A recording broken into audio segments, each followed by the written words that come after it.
It's through those expansions of those additional challenges, adding some fear into your world, that you recognize that there's something really beautiful on the other side of that. There's growth that happens.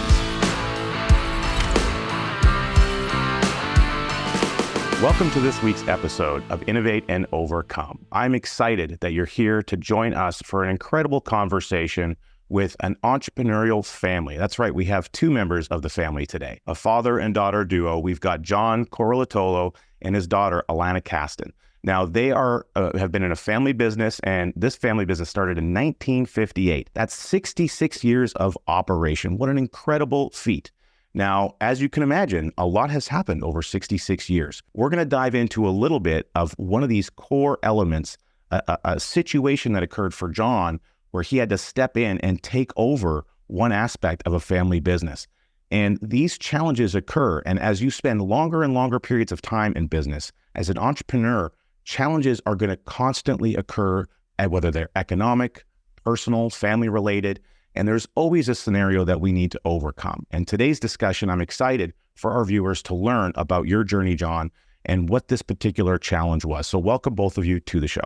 Thank you. Thank you, Richard. Appreciate it being here. Before we hit the go button, you were telling me a little bit about this experience where, you have your primary family business, which is a home building business based out of the state of New York, as I understand. And you also had a secondary business with the family, and that's really where this challenge occurred. So maybe walk us through what transpired leading up to this challenge happening, and how did you find yourself in the mix of it? So it was a family business that was on my mom's side, actually, my dad being in the construction, and my mom owned, with her family, a concrete block manufacturing company. And for multiple reasons, the company was, economy, mismanagement, so on and so forth. The company was going sideways very quickly. And what I had found when I found out from my dad was that he actually guaranteed some of the loans, but he didn't really have any control or management over the company. He was kind of a president, but he was like a seagull president, come in and leave. And because he was building and he was doing other things as well, and so was I. And one day, our accountant came up to us and said, someone from the family has to step in this and get it into this business and go in there and run it and do something with it, because otherwise you will be bankrupt within a year or less. So it was one of those situations where, everybody kind of, it's like being in the Army and someone tells you to volunteer for something and the whole line steps back. I mean, I think maybe on the Three Stooges or something, you'd see that, right? And there it is, everybody's looking at me and I'm like, I've never done anything like this before. We're small business, we're builders. I go out in the field in the dirt. And now you want me to go run a company that's got 50 employees, truck drivers, block plant manufacturing, machines, tractor trailers, the whole nine yards. Plus it had a Teamsters union, which was something that I had never experienced before. And, didn't necessarily enjoy that part of it, but I had to adapt and learn very quickly what needed to be done. Here's a guy being thrown into a business, had no clue. And as far as that management or the team of the people in the business were looking at, they're seeing this kid come in and he's like, who the hell is he? And, I think they were ready to, really try to pull the wool over my eyes. But very quickly, I used a lot of tools and appreciation, gratitude and coaching, and just trying to get people to say, hey, look, we've really got to make this thing work. And we were able to do it. I went in, I told my dad, I said, I'm going to come back in a couple of weeks and I'm going to give you some options on what you should do here. 3 primarily, sell it, close it, or invest. And after about 3 days, I came back and I said, no investment. So, but then again, I reorganized the operation, again, with no experience. Like I had no idea what I was doing. I just was feeling it. I just felt it. And I made mistakes, I definitely made mistakes, but I got it to the point where it became more profitable, slightly, it was just crossing over the border. I actually fired customers to do it. I actually fired one whole segment of the industry, which everybody thought I was absolutely crazy for doing. But by doing that, we actually were more profitable in another sector of that business, which was the commercial end. And then a guy from California walked up to me and he bought a plant down the street. one of our competitions. And I was like, how come you didn't buy my plant? So I went over to him and I told him, I said, if you want to do this, I put a whole package together for him. And within 6 to 8 months, I believe we had sold the operation. And he eventually failed, but because he had never done it before either. But that was a big challenge. And it was a very scary experience for me going in. Every morning I had to stand tall, stand proud, walk in there and just, I wouldn't say pretend, but kind of be that I know what I'm really doing. And every minute I challenged myself. So there's a little bit of a kind of fake it till you make it scenario.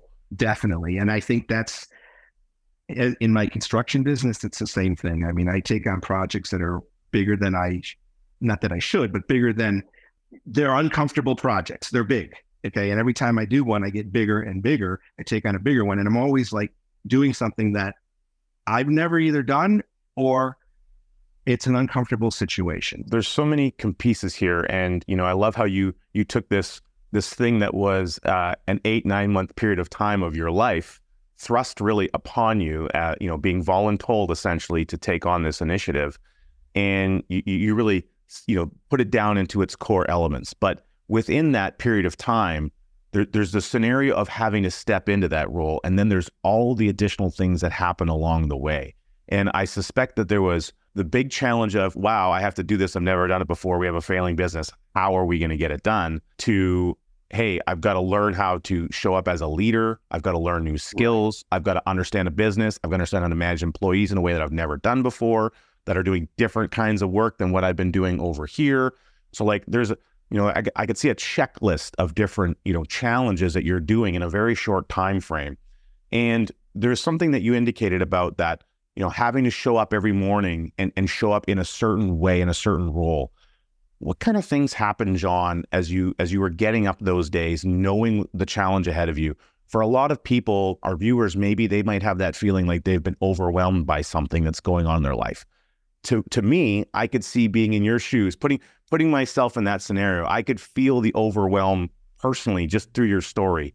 What were some of the things that you did from a mindset perspective? What was happening? Is it just a natural, innate thing that you said, I can overcome, I can do this?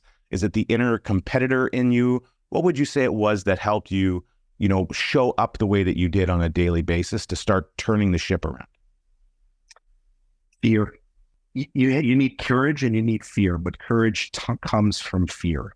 And by overcoming those fears, like every morning, the cool thing about this one was that most of my business is within a very close distance. So within 10 to 15 minutes, I can be at a job site. It took me 35 to 40 minutes to get there every morning. And, radio off, focus, and just think about exactly how I'm going to walk in, what I'm going to say. Probably not necessarily exactly, because who knows what was going on there. But, where my posture was going to be in that moment. And, I'd walk in and get out of the car and I'd be like, hey, here we go.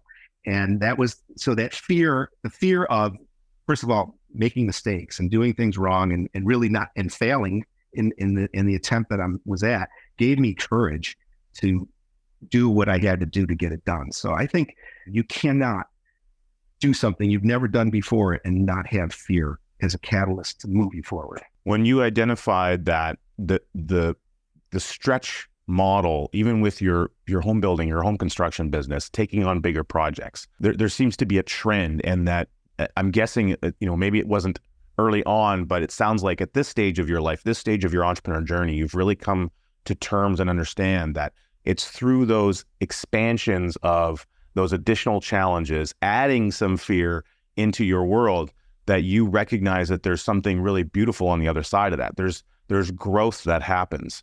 So right. Is that something that you picked up on early, do you say? Or is that something that, in reflection, you see was just a trend that developed in your life? I would say I probably saw it earlier, didn't understand it. But as I aged and got into more projects where I was more in control of it, as opposed to being on a team, if you will, that I began to really think about it and say, I'll buy a piece of property and I'm like, oh my God, what am I doing? But I would do it anyway. So you begin to trust yourself. You begin to trust the fear.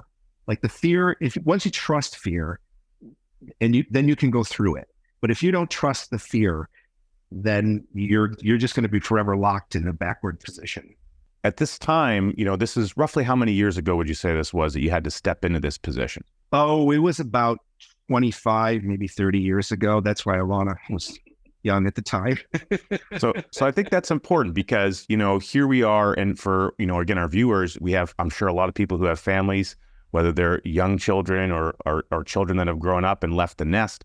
You're a young father at this point.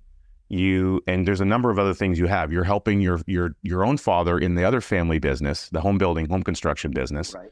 And you guys had a couple other endeavors at the time. So what else was going on in your world that you were doing prior to finding yourself in the position of having to take over this business? In the 90s, I became a real estate broker. I had some challenges with real estate agents in selling our houses, and I was a much better salesperson on houses than most of the agents. Not putting agents down, but I could interact on the level of the construction. We do new homes, we don't do existing things. And I also had my dad and started a small winery back in the 70s when I was in school. We were basically in high school, and that was just a labor of love, and we turned it into a business. And so I had that going on. When I entered the block company, it was just the beginning of harvest. And I was working side by side with my dad, growing grapes, making wine, and being the winemaker and that type of thing. And we were trying to sell wine at the same time. So there was I don't even know if I saw my family during that time. I know I got yelled at a lot for not coming home, but other than that. So yeah, it was a very, very challenging time, but my ability to kind of change directions quickly was been very, very helpful for me. Love it. Well, we're going to get more into that, and we'll be right back after these important messages. In the year 2009, my life completely and totally changed. Something momentous and incredible happened to me. That thing was this incredible book, Becoming Your Own Banker. It was written by my mentor, an amazing friend of mine, R. Nelson Nash. It completely revolutionized and changed my entire life. You can learn all about it by registering for a free on-demand webinar at learnibc.com. Take the initiative. You won't regret it.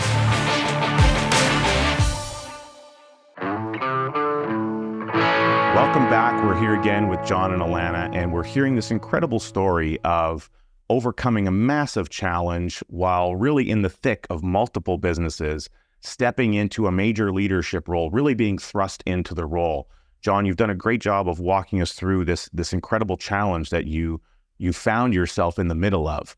And one of the things that you identified before we went to the break was how, in order to bring that business back into a level of profit, or to try to revive it from the brink of bankruptcy, you actually did something very interesting, very unique. You actually fired some clients, or you got rid of a line item of the business.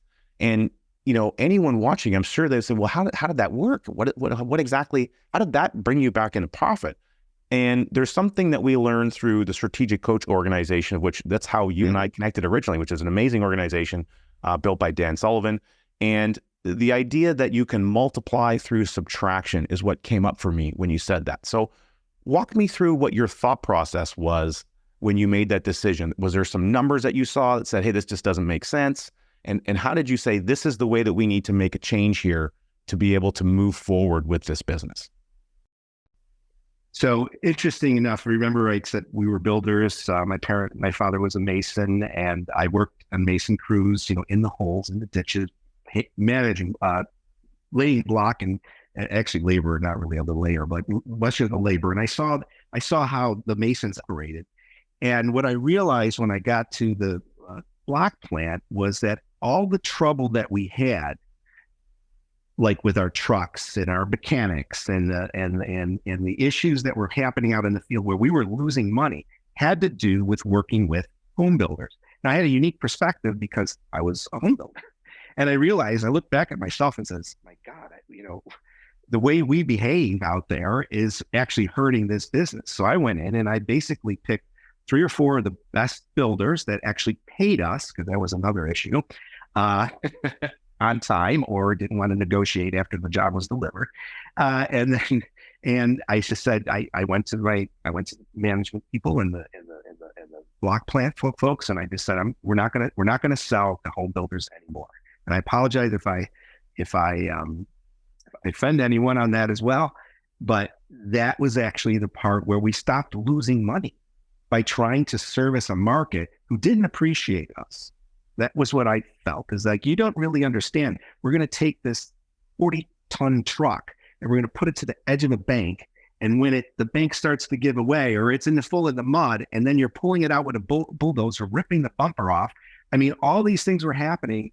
And I'm like, we're just wasting money. So I said, if I just get rid of that segment of our business and only deal with the people that actually respect us and love us and are grateful for what we do, then, we ended up with 4 customers. And then I had customers calling me, begging me, they wanted to come back. I can't believe you're not selling to me, and that kind of thing. So we focused on the commercial side, more like schools, hospitals, where you're delivering to pavement and you're delivering to, finished product. They're much larger corporations, so they tend to be more sophisticated in how they run their business, et cetera. And that, all of a sudden, by getting rid of the pain, we began to accelerate the profits. There was more to it than just getting rid of customers. It was really actually cutting out the negative energy and the negative pain and the problems that were occurring. So I think that's the key that, people should really take away from this, is that you were able to probably through communicating, you were the new guy. And so you didn't know all the back end stories, but you started to hear them from being there, boots on the ground, right, talking to the managers, the different members of the staff, seeing obviously bumpers return without trucks and so on, to give you an idea of where some of the challenges were, and the phone calls that people were getting, that they were probably creating a lot of unnecessary stress and tension in the workplace. And so by starting to cut through some of those things and to fix that, you really started to see probably a better mindset change even in the people that you work with. Would that be a fair assessment? Well, of course, the mindset in the organization was that of a scarcity mindset, very scarcity mindset. And so the salesmen freaked out, the plant people freaked out, the truck drivers freaked out. It took about, a few weeks, so they started to understand, that, oh, wait a minute, maybe this does make sense. And then the mindset shift came to like, oh, this is great. And it was actually easier for the drivers. It was easier for the mechanics, because they had not less work to do, but they had less BS kind of work, the stuff that you shouldn't be working on, they want to change the oil, that's a great movement forward, but, putting the bumper back on is just a negative thing. So yeah, that was it took a while, but not, again, it was a very short period of time. It was a little stressful for me, but we got through it. Now, through all of that, there would have been days, we're talking about a period of around 8-9 months, as you'd indicated. There would have been days that would have been much harder than others. We all experienced those kind of days. Unfortunately, last time I checked, not every day is, the absolute greatest. They all have the potential to be the greatest, but that isn't always how it works.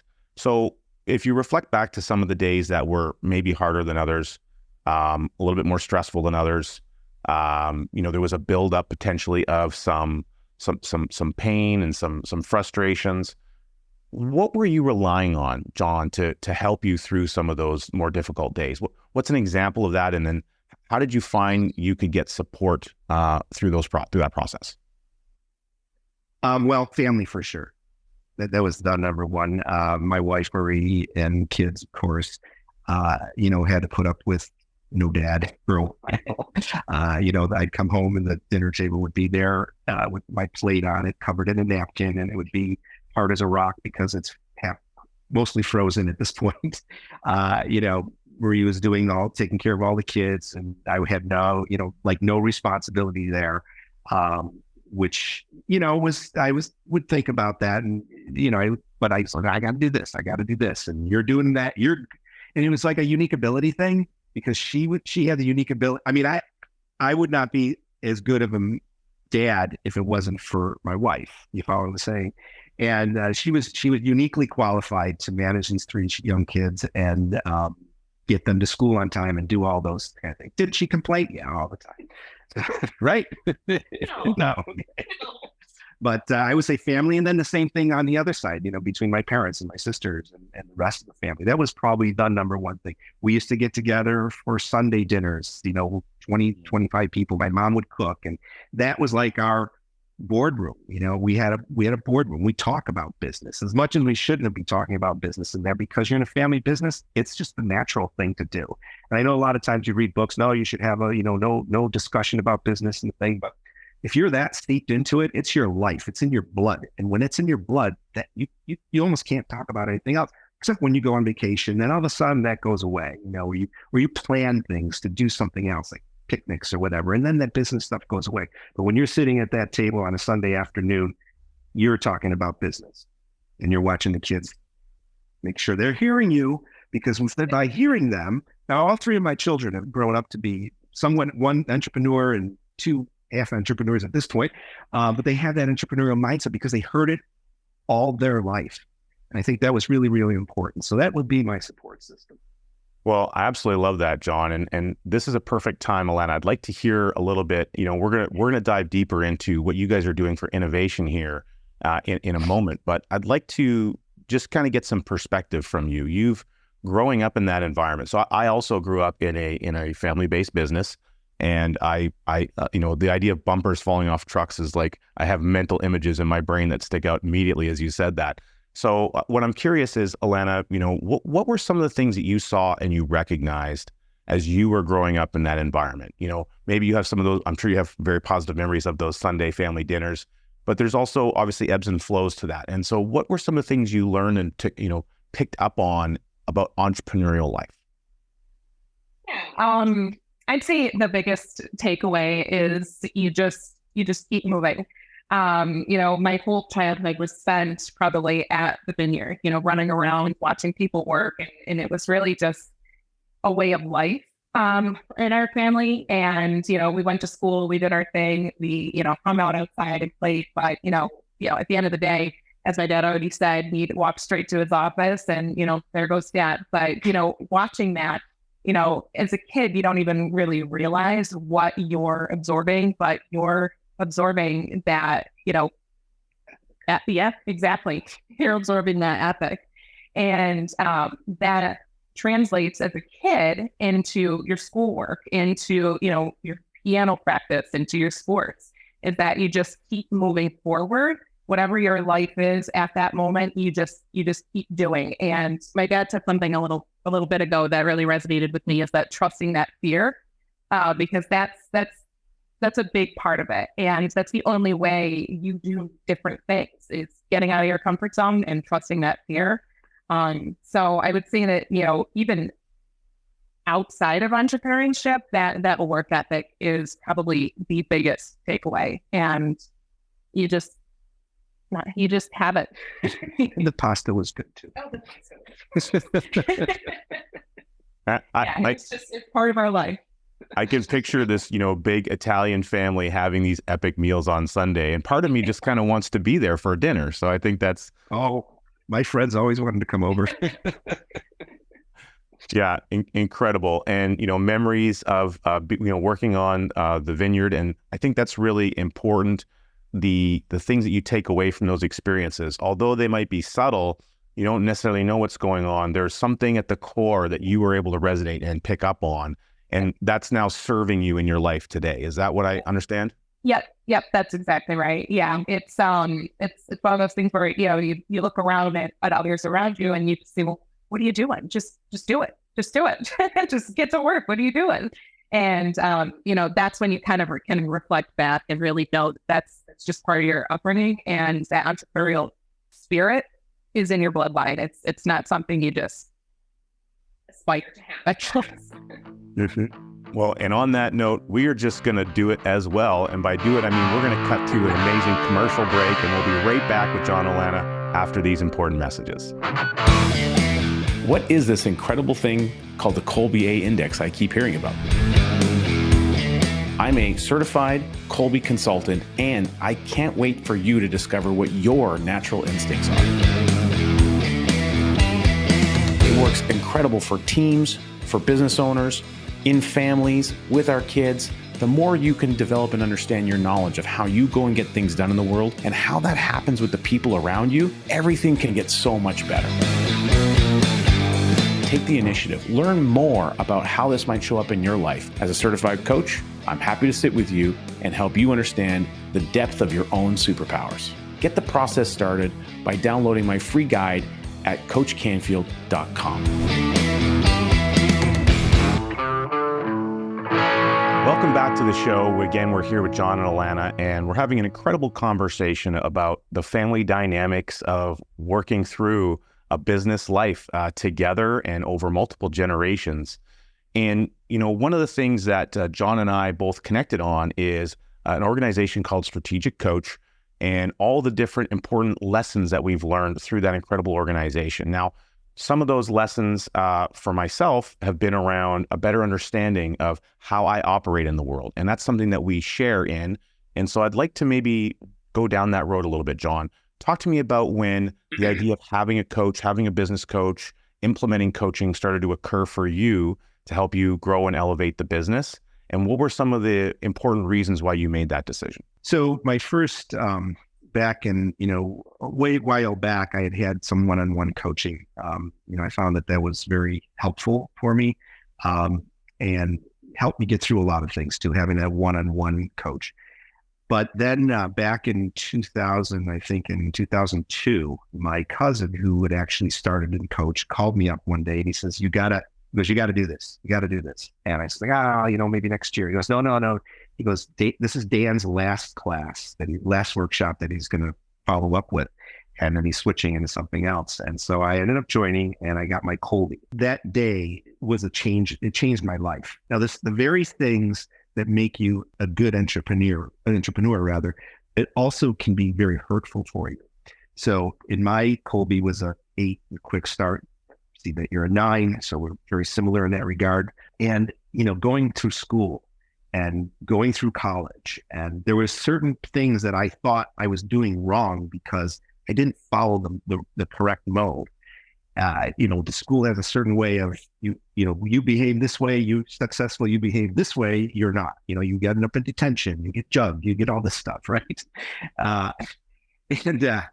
And that day I sat down, I read my Kolbe score, and I just wept because it was even makes me right now. It was like, oh my God, this is what has been wrong with me, but it's been right with me. So it's helped me, but it's also hurt me. And it was that day that I actually wrangled it to the ground, and now I understood a lot more about who I was. I mean, Kolbe is much deeper than one index, but and then in joining coach, then the tools that we learned, and it just accelerated me very, very quickly. And I had a lot of experiences where probably without having that coach in the background, even though I made it through the block plant thing, now I'm into the next phase.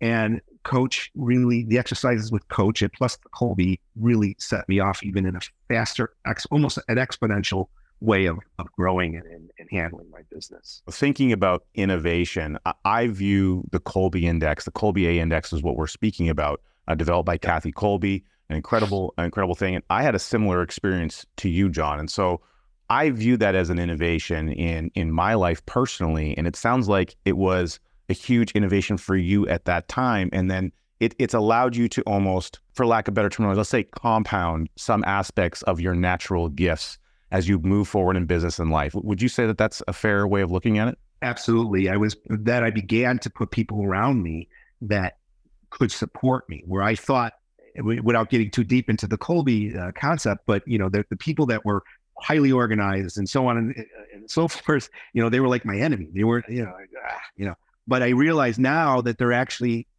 that's what I needed. I needed those people. And then from there you go to appreciation and gratefulness, because now all of a sudden you look at someone and you say, well, they're not like me. Thank God. There should only be one of me in a room. That's it. And even from my hiring practice, I used to hire people that were more like me, because guess what? Quick starts get together and we start talking and everything's fine. Like, wow, this is the greatest guy that ever walked the planet, and therefore you should come work for me. And then about 3 months later, you end up hating the guy because he's just like you. So that really changed a lot, both for our vineyard, for my construction, for my family. I came home from coach, and first thing I did is I gave everybody a Kolbe Index. Index. Murray was like, what the hell are you doing? But, and then we began parenting around that, and it wasn't like this big, oh my God, we're going to follow all this stuff, but it was more like the little things that would happen, we could understand them, and, with the three of us, we were all quick starts, and Alana, fortunately for her, she was not. So she lived I remember when one person looked at our results all together, they said, oh my God, there must be so much chaos in your house. That poor kid. Yeah, a lot of learned behavior came from the house.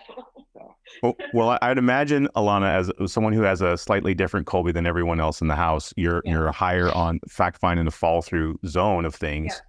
That must have created some stress for you. But in seeing, do you kind of remember when your dad came home and brought this idea of Kolbe to you? Is there some memories that you have of that? Yeah, I do remember. I was pretty little. I mean, young. I want to say I was probably 12 at the time. If that, yeah. I remember taking it, honestly. I remember sitting in our orange Mac. Big Mac, the big orange Mac. But, I don't have a lot of memories around that. My parents, they did such a phenomenal job of just parenting us and just being there for us. And it was like a seamless thing where once they understood our Kolbes, it was like they just parented for us rather than at us. Against. Yeah. Yeah, exactly. So as a young person taking this, I do remember it, but not in that way, because my parents did such a phenomenal job. John, you and your wife were able to identify certain needs or ways that you could provide a different way, probably, at least for your daughter here, more information when there was something that needed to happen. Less, you need to run out of the door right now. More like, here's everything you need to know before we run out of the door right now. Is that kind of some of the differences and changes you guys started to? Yeah. I mean, in reality, it is difficult to adapt. So you really had, like you said, you have to kind of think it through. Like, oh yeah, we need to make sure Alana understands everything, whereas my other two, it's just like run out the door, start the place on fire. It's no big deal. Someone will come and take care of it. And that was, we had that, but it was more subtle than right in your face and that type of thing. It was easier for me to manage the quick starts than it was to manage Alana, because they just went along with everything. And we learned a lot about it too, in terms of, her frustration with, like, for example, my son, who's I think he's an 8 in quick start as well. And he would never clean his room up, which is characteristic. And he would clean his room up. He was a neat kid, but it was a messy neat, if you'd understand that. He knew everything. Yeah, strategically organized piles, right? Exactly. And, so Marie would always be like, oh, you gotta clean up your room. And I just like to listen, look, just give him a date to do it.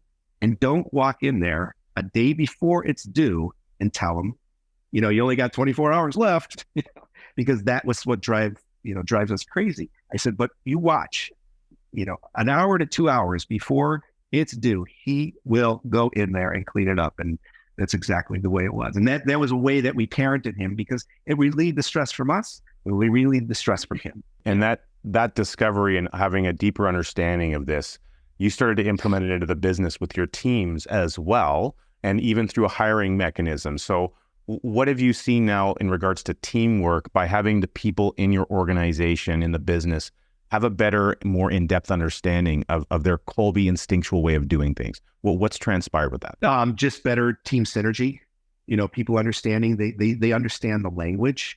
Again, maybe not the depth that, you and I would go to on it, but they understand the language. They'll be like, oh, the quick start. Yeah, let me take this on because I'm a fact finder, and then I'll come back to you guys. So we actually let them do what they can do, because Kolbe's doing. It's not, it's not intellect. It's not affect of the mind. And so we let them do what they can do, so that it makes the team the best team it can be. And sometimes you have to hire, maybe you say, well, I need a Kolbe like this, but this is what their score is. But we see other things in that person that we could use, and we'll manage around this. And, that's because not every, it's not just Kolbe. There's other pieces to the pie. There's 3 parts of the mind. And so, you got to look at all three parts. It's such a refreshing thing to hear about your experience of learning this really a game changer for you years ago when you first got started and you first learned about your own Kolbe, the validation of understanding that, there not only was there not anything wrong with you, you actually had always had innate superpowers, which is really what I call them. And, my kids are at an age of 6 and 8 presently. And so we are in the process of talking through some of these things as well, and really helping them try to understand and discover what their innate superpowers are. And you don't need to be absolutely great at everything, but there's some things that you're naturally great at. And we're going to try to really uncover and unpack those so that you can achieve everything in life that you want to be able to achieve. And I think that that's a key in conversation. How would you say that your kids now understanding Kolbe, and we're going to talk more about that after the break, how would you say that they're implementing and using these tools now in their adult life? So, my daughter, Nina, is a quick start, and she is an emergency room nurse. She decided she wanted to go to med school. She spent a semester, possibly 2, I just remember, and she came home. She said, I don't want to be a doctor. And they're like, well, why? Well, because, there's things, paperwork you got to fill out and all these things that you have to do that were really against her grain. And so now her current position is she's an emergency nurse on a helicopter. And, the money's good. It's not great. I mean, if she was doing something else, she might make more money, but she loves it. She's in her zone, go in there, crisis mode, boom, fix the problem as best as possible, and then hand it off to the next person who could take it to the next level. Without knowing her Kolbe, if you will, I probably would have been very upset with the fact that she got accepted into the med school program, but didn't follow through with it. Then again, she doesn't have the follow through. She has the follow through in the moment. Like, she's not going to let somebody die on her watch, if you will. But when she's done, she's done. When that quick start energy is done, she can't use the next level of energy because she doesn't have enough of it. She will likely procrastinate in doing it. So this is fantastic. We're going to dive into how you guys are using Kolbe together as a team when we come back after these messages. Are you looking for a great book to read? Turns out I have one for you. It's called Cash Follows the Leader. It's available anywhere books are sold, but if you want to get a free copy and you can download it right to your inbox, you can go to coachcanfield.com/cash follows.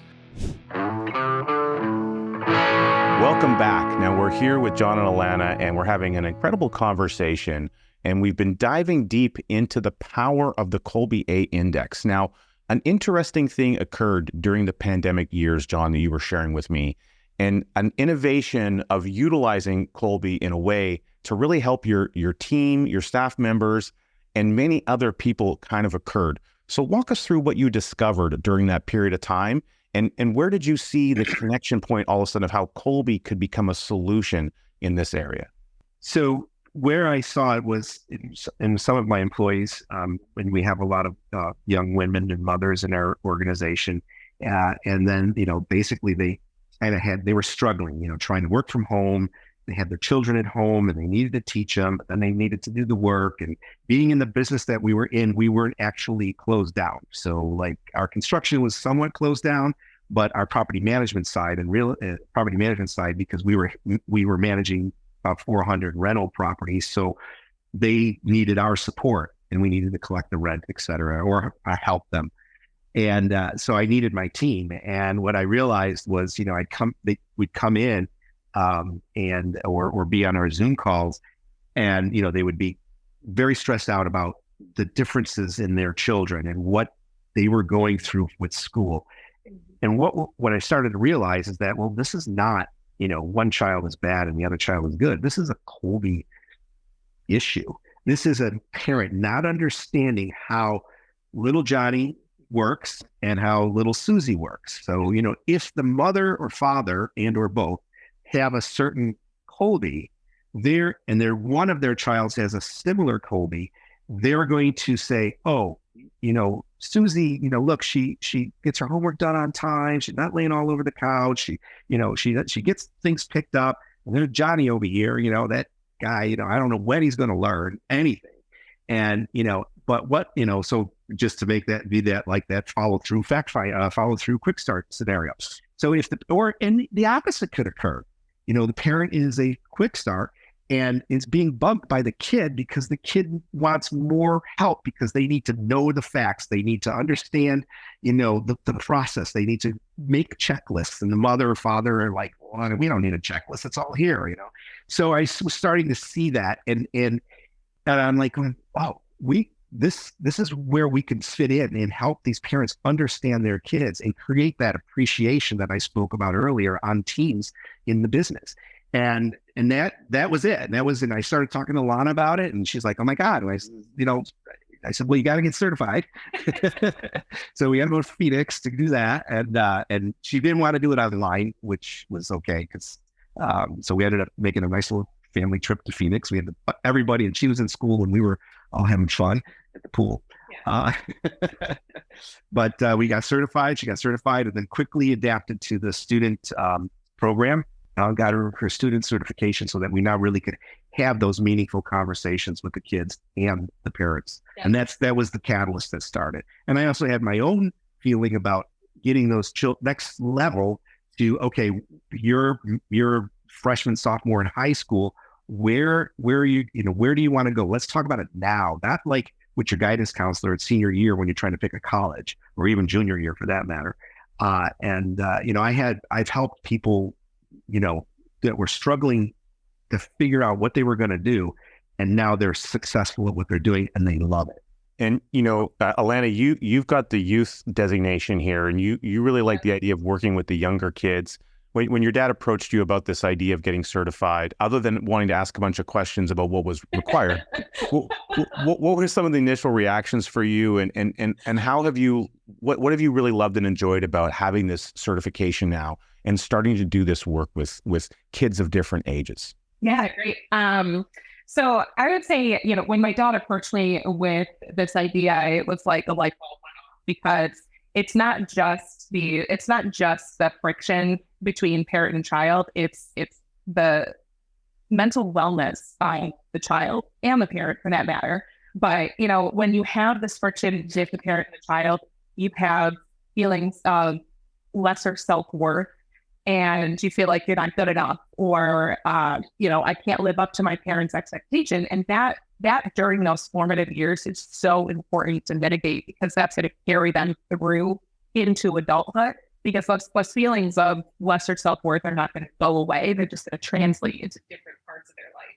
And so the earlier we can grasp onto them and teach them that they really are perfect in so many ways, and show them how to use their strengths and how to work with people around them, the more they're going to understand themselves and just be overall more well-balanced individuals into adulthood. And, one of the major things for me was, again, that mental health piece with the kids, because there's just a huge, speaking of endemic of poor mental health in children these days. And it's a really sad reality that we're living in.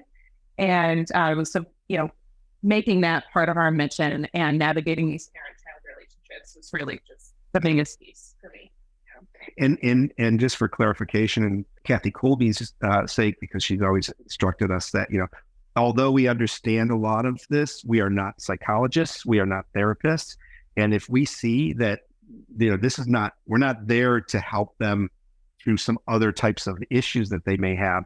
So, we would just say, I think this is something that a professional psychologist or professional therapist needs to deal with. We do not get involved in, I know she spoke about mental health, but it's not about that. It's about working to your potential. It's about working with your basic instincts so that you are happy at what you're doing, and taking away the stigma of, because a lot of times, I work with my hands, and I had to work with my brain, but I also work with my hands. And that's not being a doctor. That's not being a lawyer. That's not, what people perceive you would go to college for. And so there's a stigma out there that we're trying to overcome too, and say, look, it doesn't really matter. I mean, if the kid is very tactile, then let him be tactile, because you're going to put him in a room with a bunch of managers who are bookworms, and he or she are not gonna get along with them. So that's where our focus is. We don't just be clear on that it's not we're not no, that's fine. It's just we're not psychologists. I really appreciate that, John, because it's not about helping or dealing with trauma. What it is about identifying and creating clarity. The clarity is about a natural, instinctual way of how you get things done, and that point of clarity, once it's understood, whether it's at a parent or a child level, if you can get to that level of understanding, all of a sudden it opens up the possibility of how you might be more intentional about choosing how to use that knowledge and that gift into the future. And I know for myself, it's been about 11 years or so since I first got my Kolbe Index. One of the number one things that I loved that connected with me instantly was that I should start my day with a not doing list versus a to-doing list. And the concept of that, I'm like, well, that just makes so much sense. But yet everyone I tell that to, they look at me like I've grown a second head. And I think that that's interesting. So I really appreciate the capacity to be able to think differently. And it was like I always knew that I was good at doing A, B, and C, but I didn't know how to communicate it with others. And so I'd often hide what I knew to be true for me because it didn't fit in the world I was around. And so I would just do them anyway, but I would do them almost subtly, or rather than like, hey, I'm going to give you the full force of my superpower because we can get this done really fast, faster than most other people know is possible, and let's go. And so that energy is available to people who understand how to use it. Or if you have a different type of energy and you have a different instinctual way of doing it, you have another superpower. You could take the chaos that a guy like a Richard or a John brings to the table, and you might be like Alana, and you might say, hey, why don't we structure this chaos in such a way where we actually make sure it gets accomplished and all these great ideas just don't fall off to the side. And what an incredible liberating thing if you can get kids to understand that early on before they start making a career choice. I'm so in love with this innovation that you've come up with around how you're going to help kids and parents. Now, what are people saying who are starting to go through this process and the families you're working with? What are some of the things that you're hearing from the parents and the children? Basically, there's like a freedom, I think the freedom of not feeling, again, frustrated or the kids don't feel that they're, not living up. These are the things that Alana were really talking about. She's extracting it from the comments, and that for me was one of the things too. And personally, once I understood my Kolbe, I was like, that, it just explains everything. And then you just feel free to do the way you want to do it. And then, the things that you are, in Kolbe words, if you're either resisting or you don't initiate it, because the higher the number, that's your initiation number. The lower the number is where you're more reactive. Those are very helpful to everybody because, if I've kept myself out of trouble by listening to someone that has a to and follow through that will slow me down, And I think it's the same thing with parents. It's like, okay, you want a motorcycle, but maybe we should go and take some lessons first, instead of just jumping on the motorcycle. So, and then the kid, you kind of like, okay, we know you can do this, but we want you to do it safely. So let's have that conversation. And that conversation becomes easier because the child understands, or we work to make that child understand, and the parents, hopefully understand as well. Yes. So I think that's it. I would say the freedom of not feeling that frustration of, either they're either oppressing their child or they're a child oppressing them. Yeah, absolutely. Amazing. Well, you guys, I absolutely love and appreciate what you're up to and giving us a bit of a deep dive into the world of Kolbe as certified Kolbe individuals who are taking this knowledge base, and you're actively finding ways to help people and give them a new way of thinking about and understanding what their natural gifts are. Truly, truly amazing and potentially very life-changing for many of the people that you're going to be working with. And for our viewers, this has been an incredible conversation. We have many more of these to come, so make sure that you tune in to next week's episode where we uncover more of the amazing stories of entrepreneurs who are dealing with challenges, finding their way through the other side, and finding ways to innovate into the future. Thank you so much.